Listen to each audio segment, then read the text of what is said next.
High everyone welcome back to my channel beauty Riz by Sharmistha. আজকের ভিডিওটা কিন্তু ভীষণই স্পেশাল। থাম্বনেল এন্ড টাইটেল দেখে তোমরা বুঝতেই পেরে গেছো। হ্যাঁ, এখন কিন্তু কার্লি গালে ট্রেন্ডটা খুব বেড়েছে। কারণ আগে আমরা জানতাম না যে আমাদের চুলটা কোঁকড়ানো আমরা কি প্রোডাক্ট ব্যবহার করব বা কোনটা ব্যবহার করলে আমাদের চুলের জন্য বেনিফিট হবে, সেটা কিন্তু অনেকেই জানতো না। সেই কারণে কার্লি হেয়ার ম্যানেজ করা প্রচণ্ড প্রবলেমেটিক। সেই কারণে কেউ স্ট্রেটনিং করে দেয়, কেউ কেরাটিন করে দেয়, যে চুলটা অ্যাটলিস্ট ম্যানেজেবল থাকে। তো এখন দেখছি মার্কেটে বহু প্রোডাক্ট বেরোচ্ছে যেগুলো কার্লি হেয়ারের জন্য বেনিফিট বা কাজে দেয়। তেমনই একটা প্রোডাক্ট সম্বন্ধে আজকে তোমাদের কিছু কথা শেয়ার করব। তেমনই কিছু কার্লি হেয়ার সম্পর্কে কিছু কথা তোমাদেরকে জানাতে চাইছি বা বলতে চাইছি যে কিভাবে হেয়ার কেয়ার করবে, বা আমি কোন প্রোডাক্টটা রিসেন্টলি এখন ব্যবহার করছি, ব্যবহার করা উচিত কি উচিত না, আজকে পুরো ভিডিওটা আমি কন্টিনিউ করব। তো সবার প্রথমে আমরা প্রোডাক্টটা দেখি। ফিক্স মাই কার্লসের protein setting dew leave in conditioner gel, এটার প্রাইস কিন্তু রয়েছে 500 টাকা। এর মধ্যে তোমরা পেয়ে যাবে হলো সানফ্লাওয়ারের শিট, সয়াবিনের প্রোটিন, জোজোবা অয়েল, আর এক একটা প্রোডাক্টের কিন্তু 50 গ্রাম করে ওয়েট আছে। আশা করবো তোমরা কিন্তু দেখতে পারলে আমি ব্যবহার করছিলাম ফিক্স মাই কার্লের এই প্যাকেজটা। তো এই প্যাকেজটা নিয়ে আমার কিছু বলার আছে। তো আমি ফিক্স মাই কার্লের অনেক কিছুই মোটামুটি ব্যবহার করছি। তো এটাকেও রিসেন্টলি আমি ট্রাই করছি, 1 থেকে 1.5 মাস মতো হলো। এখন প্রোডাক্টগুলো সম্পূর্ণটাই শেষ হয়ে গেছে। আমার নিজে চোখে দেখা কিছু বেনিফিট আর কিছু না বেনিফিট আমি তোমাদের সাথে শেয়ার করছি। তো শ্যাম্পু করার পর যখন এই ক্রিমটা এবং লিভ ইন কন্ডিশনারটা ব্যবহার করছি, চুলটা জাস্ট অসাধারণ থাকে। কিন্তু একদিন মানে 24 ঘন্টা পার হতে না হতে চুলটা কিন্তু যেমন ছিল তেমনই হয়ে যায়, প্রচণ্ড ফ্রিজি হয়ে যায়।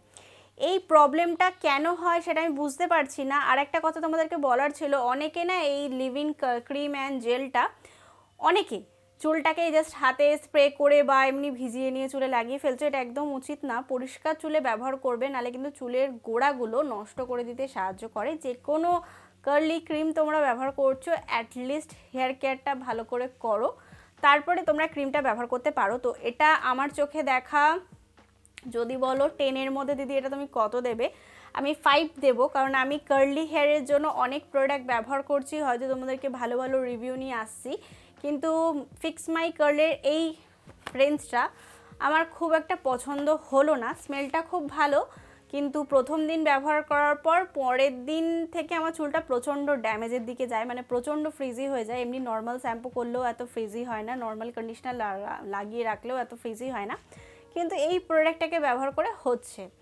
এবার যারা ব্যবহার করছো হয়তো আমার থেকে ভালো জানো, বা যারা ব্যবহার করছো হয়তো তাদের চুলে স্যুট করে গেছে, কিন্তু আমার চুলে করেনি। সেই কারণে আমার জন্য তো এই প্রোডাক্টটা একেবারে পয়সা নষ্ট প্রোডাক্ট বলতে পারো, কারণ এটার প্রাইসটা অনেক হাই, অনেকটাই হাই। তো এটা আমার জন্য খুব একটা ভালো লাগেনি। যাদের ভালো লেগেছে তারা জানাতে পারো। আচ্ছা, এটাকে কিভাবে ব্যবহার করতে হবে সেটা তোমাদের সাথে শেয়ার করি। যদি ভবিষ্যতে কোনো দিন তোমরা ব্যবহার করো, অবশ্যই এই নিয়মে ব্যবহার করতে পারো। তো চলো দেখে নেওয়া যাক। প্রথমে আমরা ব্যবহার করছি ফিক্স মাই কার্লসের কিন্তু লিভিং ক্রিমটা। এটা কিন্তু খুব লাইট ছিল না, একটু ভারী ছিল, যেটা আমার পছন্দ হয়নি। তো এটাকে চুলে কিভাবে ব্যবহার করতে হবে দেখো, চুলটাকে নিচ থেকে তুলে তুলে এরমভাবে ঠিক একটুখানি করে অ্যাপ্লিকেশন করতে হবে। তারপরে কিন্তু আমরা জেলটাকে ব্যবহার করছি। জেলটা সত্যি কথা বলতে প্রচণ্ড ভালো, প্রচণ্ড লাইট ওয়েট ছিল, সেই কারণে আমার ভালো লেগেছে। তারপরে কিন্তু চুলের মধ্যে অ্যাপ্লিকেশন করে নিতে হবে, জেলটাকে ভালো করে লক করে নিতে হবে যাতে কার্লসগুলো একেবারে আমাদের খুলে না যায়।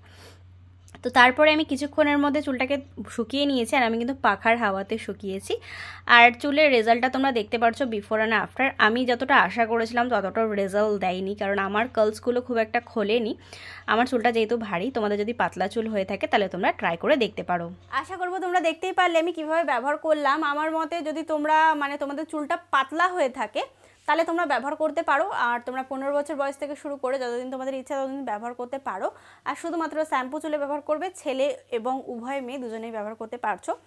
যদি আমার কথা কোথাও পার্সোনাল শোনো তো কিছুদিন ওয়েট করো, আমি আরও ভালো ভালো কার্লি ক্রিম নিয়ে রিভিউ নিয়ে আসছি। কারণ এটা আমার খুব একটা ভালো লাগেনি, যেটা অনেস্ট কথা আমি তোমাদেরকে বলেছিলাম। এবছর যা বলবো একদম অনেস্ট, যা লাগবে সেটাই বলে দেবো। তো এটাতে আমার এটাই যতটুকু কাজ হয় ততটুকুই বললাম। যদি আমার মতো হেভি চুল হয়ে থাকে, ভারী চুল হয়ে থাকে, তাহলে ব্যবহার করো না। যদি তোমাদের চুল পাতলা হয়ে থাকে তাহলে তোমরা ব্যবহার করতে পারো। আজকের ভিডিওটিকে আমি এখানেই সমাপ্ত করলাম। আশা করবো আজকের ভিডিওটি তোমাদের ভালো লেগে যাবে এবং কাজে লেগে যাবে। যদি ভিডিওটি তোমাদের কোথাও ভালো লেগে থাকে তাহলে please like, share and subscribe to my channel. Subscribe করো বা ছোটো একটা বেল বাটন ছোটো হিট করে, যাতে আমি কোনো নতুন ভিডিও দিলে সবার আগে নোটিফিকেশনটা তোমার কাছে আসতে পারে। Please subscribe to my channel. Thank you.